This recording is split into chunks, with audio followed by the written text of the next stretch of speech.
Kita ke informasi lainnya, pemirsa. Polda DIY mengungkap motif mutilasi terhadap mahasiswa Universitas Muhammadiyah Yogyakarta. Kasus mutilasi yang menggegerkan warga Sleman, Yogyakarta akhirnya terungkap. Korban tewas usai melakukan kegiatan yang tidak wajar dengan kedua pelaku di kamar kos pelaku. Karena panik, kedua pelaku kemudian memutilasi korbannya dengan menjadi beberapa bagian potongan tubuh dan dibuang. Menurut polisi, pemirsa, mereka bertiga tergabung dalam sebuah komunitas di grup media sosial Facebook. Kedua pelaku dijerat pasal berlapis dengan ancaman maksimal 20 tahun penjara. Atas nama inisial R, ya. Kemudian dari pendalaman tim berdasarkan di bidang. Untuk mengetahui informasi terkini, kita sudah terhubung dengan Kabid Humas Polda DIY, Kombes Pol Nugroho Arianto. Selamat sore, Pak Nugroho. Waalaikumsalam, selamat sore, Mbak. Waalaikumsalam warahmatullahi wabarakatuh. Terima kasih sudah bergabung bersama kami. Mungkin pertanyaan pertama saya, Pak, motif dari dua pelaku ini membunuh hingga memutilasi korban itu apa ya, Pak? Kalau untuk sementara yang kita dapatkan, untuk motif untuk pelaku melaksanakan suatu aksinya itu adalah untuk berupa kekerasan ya, Mbak ya, kekerasan satu sama lain yang dilaksanakan secara berlebihan. Kekerasan ini maksudnya konteksnya apa, Pak? Ya, kekerasan fisik ya, Mbak ya, kekerasan fisik. Okay. Lalu dari korban itu pingsan, dan diketahui oleh pelaku, akhirnya dilakukan suatu pembunuhan tersebut, Pak. Oke, nah kekerasan fisik ini bisa terjadi karena apa awalnya? Ini masih dalam pemeriksaan ya, Mbak ya, pemeriksaan. Kami masih mengundang beberapa keterangan ahli ya, Mbak ya. Nanti akan kita sampaikan, Mbak ya, untuk keterangan tersebut. Oke, tapi kalau keterangan dari pelaku ya, Pak ya, ini hubungan antara korban dan pelaku itu sebetulnya apa?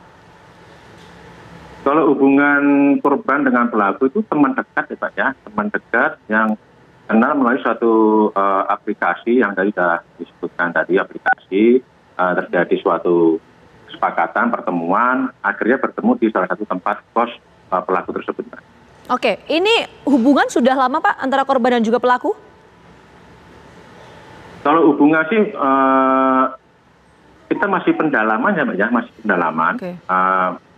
Masih kita dalami dengan digital forensik, Pak ya. Jadi untuk sementara ini yang kita dapatkan dari keterangan bahwa dia melalui perkenalan itu melalui suatu aplikasi, akhirnya berkomunikasi, terus mengadakan suatu perjanjian, kita ketemu di daerah Jogja. Oke, nah itu pertemuannya untuk apa? Sudah diketahui atau masih didalami?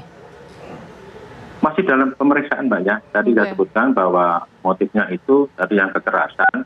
Nah, ini untuk penyidik masih melaksanakan pemeriksaan dan kita telah mengundang keterangan ahli. Oke, Pak, tapi grup yang ada di sosial media itu hanya antara dua pelaku dan satu korban itu, atau ada orang lain juga yang tergabung dalam komunitas di grup sosial media itu? Untuk sementara masih ini ya, Mbak ya, masih dilakukan pemeriksaan dulu ya, Mbak ya. Kalau misalnya dalam perkumpulan tersebut bisa dimungkinkan juga ada yang lainnya. Oke, dimungkinkan, terbuka peluang ya, Pak. Berarti artinya lebih dari dua orang antara pelaku korban itu juga ada orang lain yang tergabung dalam grup sosial media itu ya? Kita masih menunggu pemeriksaan dulu ya, Mbak ya. Pemeriksaan dulu di situ. Nanti kalau update-nya nanti akan kita informasikan ya, Mbak ya, untuk grup tersebut. Oke, termasuk untuk grup di sosial medianya itu, grup apa itu masih didalami juga atau gimana? Masih, Mbak, ini sebenarnya masih dalam pemeriksaan ini. Oke, baik. Kalau keterangan, Pak, sejumlah saksi yang sudah dimintai keterangannya sejauh ini ya, Pak ya, perkembangan penyidikan itu, adakah permasalahan pribadi antara pelaku dan juga korban? Kalau keterangan dari sejumlah saksi yang berhasil dihimpun polisi, Pak, sejauh ini? Sementara itu dari pertemuan, Mbak ya, pertemuan perkenalan melalui aplikasi tersebut, akhirnya korban dengan pelaku mengadakan pertemuan, terus dia datang ke satu tempat kos si pelaku, di situ langsung terjadi suatu perbuatan kekerasan ya, Mbak ya, kekerasan yang secara berlebihan tersebut, hingga menyebabkan meninggal dunia. Oke, baik, motif masih terus didalami. Terima kasih banyak Pak Nugroho sudah bergabung bersama kami di program Ragam Perkara. Sehat selalu.